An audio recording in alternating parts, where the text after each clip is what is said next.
그가 진찰한 첫 환자는 거리가 내다보이는 침실 겸 식당으로 쓰는 방에 침대에 누워 있었다. 무뚝뚝하고 움푹 팬 얼굴을 한 스페인 남자였는데 그는 이불 위에 완두콩이 가득 담긴 남비를 앞에 놓고 있었다. 의사가 들어갔을 때 환자는 침대에서 반쯤 일어나 늙은 천식 환자 특유의 그렁그렁하는 숨결을 다시 진정시켜 보려고 애쓰는 참이었다. 그의 아내가 세숫대야를 가져왔다. 그런데 의사 선생님, 그것들이 나온 걸 보셨나요? 주사를 맞으며 그가 말했다. 정말 그랬대도 그의 아내가 말했다. 이웃집에서도 세 발이나 거두어냈다는군요. 노인은 손을 비비고 있었다. 그렇고 말고 쓰레기통마다 발견되거든 배가 고픈 모양이지. 리웨는 동네가 온통 쥐에 대한 얘기를 하고 있다는 것을 쉽사리 알 수 있었다. 왕진이 끝나자 그는 집으로 돌아왔다. 선생님께 전버가 와서 위층에 갖다 놓았습니다. 미셸 씨가 말했다. 의사는 또 다른 쥐를 보았느냐고 물었다. 아닙니다. 선생님도 알다시피 이렇게 제가 지키고 있지 않습니까? 그래서 감히 그놈들이 또다시 버릴 생각을 못하는 겁니다.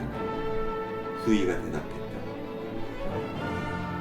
전보의 내용은 그 다음날 어머니가 오신다는 것이었다. 며느리가 병으로 없는 동안 자기가 대신 아들의 집을 돌보겠다는 것이었다. 의사가 방으로 들어갔을 때 간호원은 벌써 와 있었다. 그의 아내는 일어나서 옷을 갈아입고 화장까지 끝내고 있었다. 그는 아내에게 미소를 지었다. 멋있군. 참 멋있어. 잠시 후 역에서 그는 아내를 부축하여 침대차에 태웠다. 아내는 차 안을 둘러보았다. 우리에게는 너무 비싼 좌석 같은데요. 괜찮아. 리웨가 대답했다. 쥐 얘긴 대체 뭐예요? 나도 모르겠어. 좀 이상한 일이야. 그러나 곧 괜찮아지겠지? 그리고 나서 리웨는 아내에게 빠른 어조로 그동안 좀 더 신경을 썼어야 했는데 너무나도 무심했었다는 사과의 얘기를 했다. 그녀는 아무 말 말라는 듯이 머리를 저었다. 그러나 리웨는 한마디 더 했다. 당신이 다시 돌아올 때는 모든 게 좀 더 나아질 거야. 그때는 새 출발을 하는 거지. 그래요. 그녀가 눈을 반짝이며 말을 받았다. 새 출발을 해요. 잠시 후 그녀는 등을 돌리고 유리창 밖을 내다보았다. 플랫폼에서는 사람들이 서로 부딪히며 바쁘게 오가고 있었다. 기관차 소리가 그들에게까지 들려왔다. 그는 아내의 이름을 불렀다. 돌아보는 그녀의 얼굴은 온통 눈물에 젖어 있었다. 울지 마. 그는 부드럽게 말했다. 눈물 사이로 다시 미소가 떠올라 얼굴이 약간 일그러졌다. 그녀는 한숨을 푹 쉬었다. 이젠 가봐요. 만사가 잘 될 거예요. 그는 그녀를 꼭 끼안아주고 플랫폼으로 내려섰다. 그러자 차창 너머로 미소 짓는 아내의 얼굴만이 보일 뿐이었다. 제발 몸조리 잘해요. 그가 말했다. 그러나 그녀는 남편의 음성을 듣지 못했다.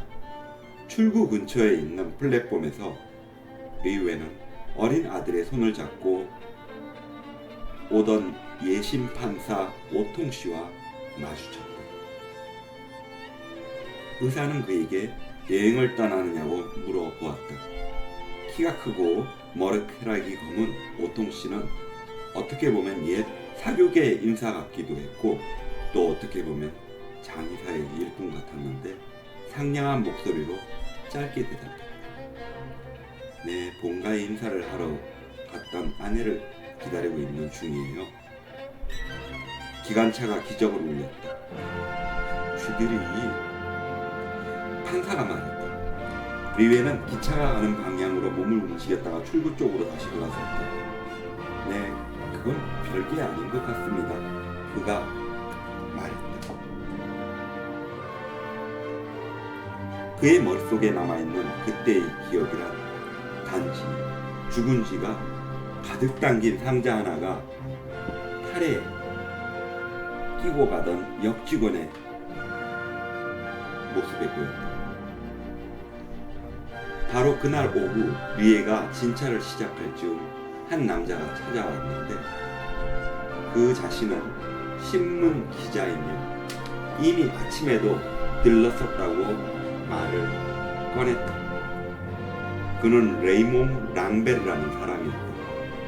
이 사내는 키가 작은 편이었으며 어깨가 단단해 보이고 다부진 얼굴에다가 맑고 총명한 눈을 가졌는데 간편한 스타일의 옷을 입고 있었고 생활 형편이 괜찮은 것 같았다. 그는 곧장 용건을 얘기했다. 파리에 있는 어떤 신문사에다 기고를 하기 위해 아랍인들의 생활 상태를 조사하고 있는데 그들의 보건 상태에 관한 자료를 얻고자 한다는 것이었다. 리웨는 그들의 보건 상태가 좋지 않다고 말해주었다. 그러나 자신은 좀 더 자세한 얘기를 하기 전에 신문 기자라는 사람들이 정말 진실을 보도할 수 있는가를 알고 싶다고 말했다. 그렇고 말고요. 랑베르는 대답했다. 내 말은 당신네들이 과연 철저하게 고발을 할 수 있는지 그걸 알고 싶다는 얘기입니다. 알겠어요? 철저하게요? 그렇게는 못합니다. 사실대로 말하는 것입니다만 제가 생각하기에는 그 고발이라는 게 별 근거가 없는 것이 아닌가 하는데요.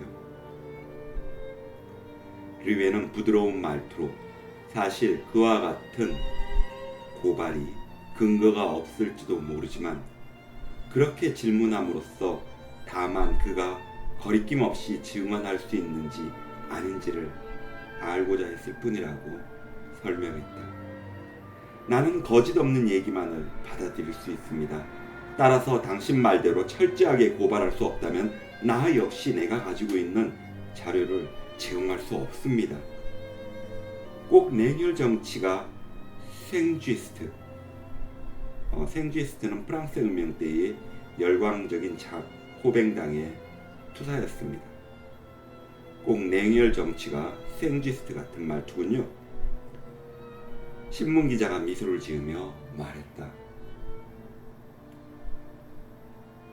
리웨는 언성을 높이지 않은 채 그런 건 잘 모르겠으나 자신은 지금 살고 있는 이 세상에 대해서 진저리를 치고 있으면서도 인류에 대한 애정은 남아있는 사람이며 불의와의 타협을 단호히 거부하는 사람이기 때문에 그런 말을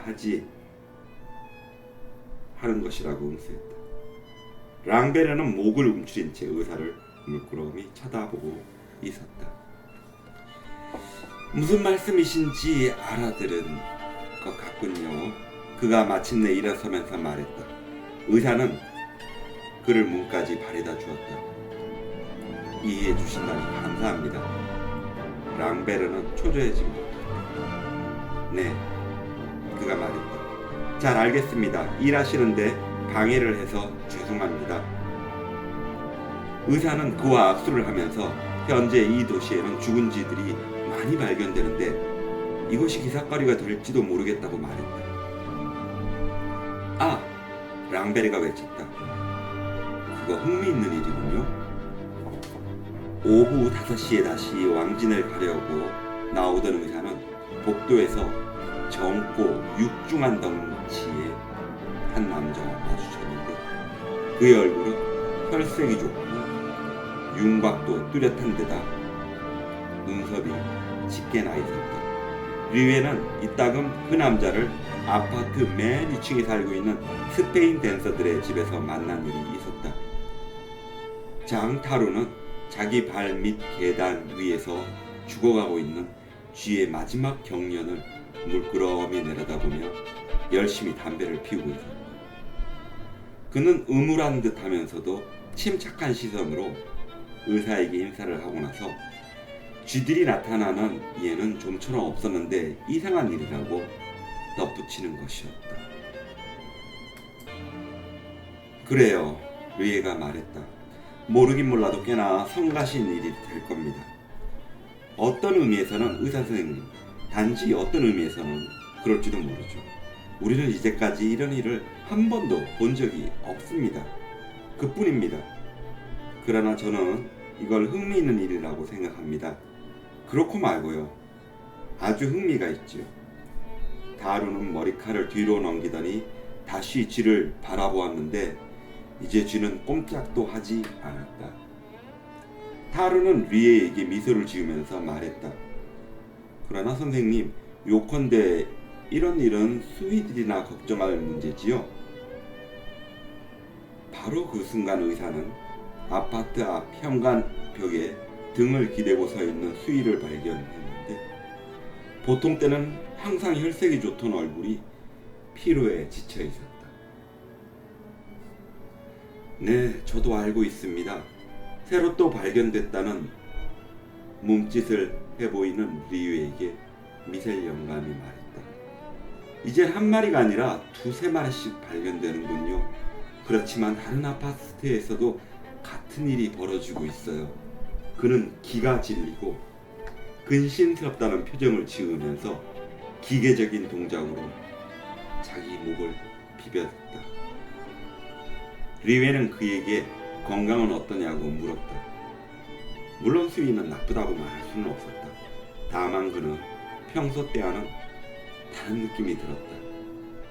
그의 생각으로는 신경을 써서 그런 것 같았다. 그 쥐들 때문에 충격을 받았던 것이며 그놈들만 없어졌다면 만사가 다시 좋아질 것처럼 생각되었다.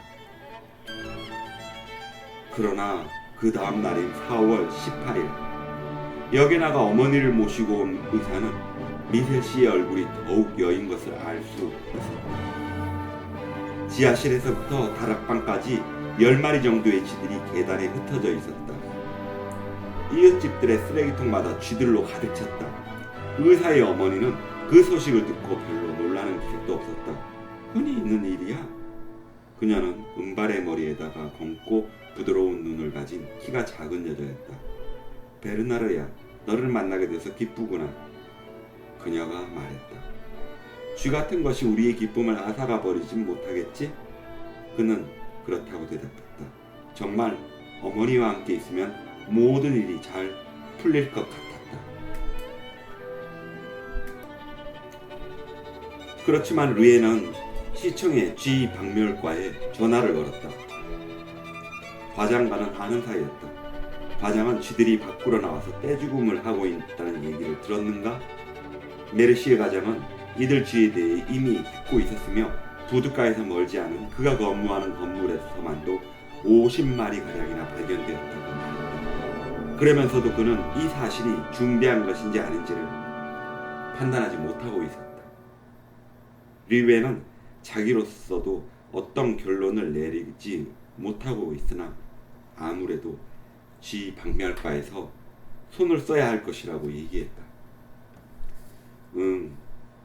메르시에가 말했다. 지시만 했다면 당연히 그래야지. 하지만 자네가 정말 필요한 일이라면 지시받도록 노력을 해보지. 물론 필요하고 말고, 리에가 말했다. 가정부도 집에 들어서더니 그에게 자기 남편이 일하는 큰 공장에서 수백 마리나 되는 죽은 쥐들을 쓸어 모았다는 얘기를 해주었다. 어쨌든 우리 시민들이 불안해하기 시작한 것은 거의 이 무렵이었다. 왜냐하면 18일부터 공장과 창고에서 수백 마리나 되는 죽은 쥐들이 본격적으로 쏟아지기 시작했기 때문이다. 어떤 때는 너무 오랫동안 고통스럽게 숨을 질질 끄는 쥐들을 보다 못해 빨리 죽게 해주기도 했다. 게다가 시의 외곽지대로부터 중심부에 이르기까지 의사 리에가 지나치게 되는 어느 곳에서나 또는 시민들이 모이는 어디에서건 쥐들은 쓰레기통이나 하수도 속에 산더미처럼 수북하게 쌓여 있었다. 이날부터 석간신문은 이 사건을 취급하기 시작했는데 시 당국이 나설 용의가 있는가 없는가, 또 이 지저분한 침해로부터 주민들을 보호하기 위해 어떤 긴급 조치를 검토하고 있는가를 묻고 있었다. 시 당국은 아직 어떤 계획도 없었고 또한 아무 대책도 없었지만 마침내 이를 토의하기 위해 회의를 하기 시작했다. 죽은 쥐들은 매일 아침 일찍이 수거하라는 지시가 쥐 박멸과에 시달됐다. 일단 쥐를 모아놓으면 박멸과에 차량 2대가 오물 소각장으로 옮겨 태워버리라는 것이었다. 그러나 그 후 며칠이 지나고 나서도 사태는 악화되기만 했다. 쥐들은 점점 더 많이 죽어갔고 매일 아침 수거되는 양은 자꾸 늘어가기만 했다. 나흘째 되는 날부터 쥐들은 떼를 지어 밖으로 나와 죽기 시작했다. 집의 구석진 곳이나 지하실, 지하창고, 수채구멍 등으로부터 비틀거리며 줄을 지어 올라와서는 햇볕을 보고 몸을 가누리지 못한 채 제자리에서 빙글빙글 돌다가 사람들 옆으로 와서 죽는 것이었다. 밤마다 복도나 골목길에서 고통을 못 이겨 질러대는 쥐들의 신음소리가 뚜렷하게 들렸다.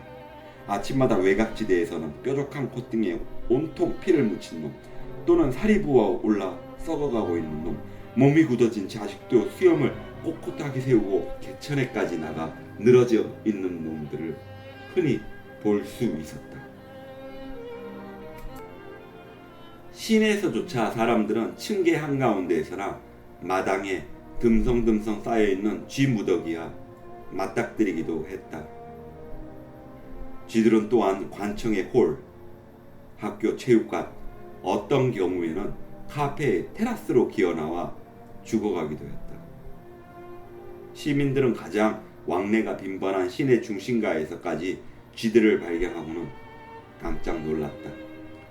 연병장이나 큰 길, 그리고 바다로 향하는 산책로 등에서도 여기저기 지저분하게 널려 있었다. 새벽에는 죽은 쥐들이 수거되어 시내가 깨끗해졌지만 낮 동안에 다시 조금씩 나타나서 결국에는 그 수가 걷잡을 수가 없이 불어나는 것이었다. 밤 산책을 즐기는 사람들은 그때까지도 체온이 남아있는 물컹거리는 쥐를 발로 밟게 되는 경우도 있었다. 그것은 마치 우리들의 집이 세워져 있는 바로 그 땅이 속에 꽉 들어차 있는 고름을 짜내버리면 이제부터 내부에서 생기고 있는 절정과 더러운 피로 표면으로 올려 보내진 것 같은 생각도 들었다. 지금까지만 해도 평온했던 우리의 작은 도시가 며칠 사이에 온통 휩싸였으니 그 당황함이 어떠했으리라고는 상상하고도 남음이 있으리라. 마치 건강했던 사람이 갑자기 검붉은 피를 마구 쏟아내는 것과 무엇이 다르겠는가. 사태는 아주 심각하여 이제 랑스도크 통신사, 정보 자료 등 어떤 문제에 대해서건 모든 상황을 다루는 통신사입니다. 무료 정보 제공 라디오 방송을 통하여 25일 단 하루만 동안에도 무려 6,231마리의 쥐들을 수거하여 소각시켰다고 보도하기까지 이르렀다.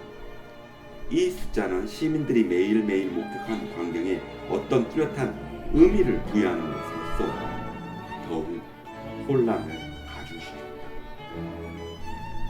그때까지만 해도 사람들은 단순히 좀 역겨운 사건이라고 투덜거리는데 그쳤던 것이다. 그러나 사람들은 이제 그 범위도 알 수 없고 원인조차 규명할 수도 없는 이 현상 속에서 시민 생명을 위협하는 무엇인가가 들어있다는 사실을 알아차리기 시작했다. 단지 그 천식 환자 노인만이 계속 손을 비며대며 노망이 든듯 그놈들이 나오는구나 하며 기쁨에 들떠 중얼거리고 있었다. 그러나 4월 28일 랑스도크 통신사가 약 8,000마리의 쥐가 수거되었다고 보도하자 시민들의 불안은 최고도에 이르렀다. 그들은 철저한 대책을 요구하며 당국을 비난했고 바닷가에 별장을 소유하고 있는 어떤 사람들은 이미 그곳으로 피해야겠다고 서두르고 있었다. 그러나 그 다음날 통신사는 그 현장이 갑자기 그쳤고 당국에서는 죽은 쥐를 조금밖에 수거하지 못했다고 보도했다.